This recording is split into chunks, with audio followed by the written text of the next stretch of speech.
Përshëndetje. Ja, në shtëpi tek Elena. Po, ajo po bëhet gati sepse së shpejti do të largohet. Dëshiron të të pyes edhe për disa gjëra të fundit. A mundet? Ka shi, Elena? Знаєш, дека сакам да вежбам и да спортувам, прашај нешто околу тоа. Добре.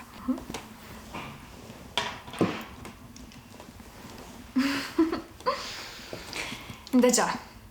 Kjo është e interesuar rreth sportit dhe rekreacionit. Çfarë mund të na mësosh? Cilat janë shprehjet e gjermanëve të tjera? Mund të flas me ju për sportin deri në mëngjes, madje nuk ndjes nga t'ja filloj. Këtu të gjithë janë aktiv gjatë gjithë kohës, si të rinjt, ashtu edhe të moshuarit. Ata ecin, vrapojnë, ngasin biçikletën dhe merren me rekreacion. Të moshuarit zakonisht shkojnë në bowling me miqt. Këtu ka shumë bare që kanë klube bowlingu, kështu që ata mblidhen dhe kalojnë një kohë të mrekullueshme dhe argëtohen. Ata gjithashtu luajnë edhe ping-pong, pasi që tavernat e birës e kanë atë. Nuk është tamam si këtu. E ata si ne? Pra ka klube fitnesi kudo.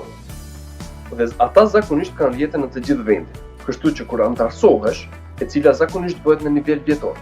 Kudo që të shkosh në Gjermani, kartela e antarësimit është e vlefshme dhe nuk është i shtrenjtë. Kjo është e mrekullueshme.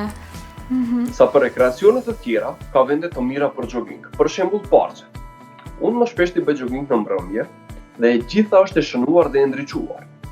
Ka edhe opsione të tjera organizative për sporte të ndryshme dhe aktivitete, por kërkon edhe kohë edhe mjete financiare.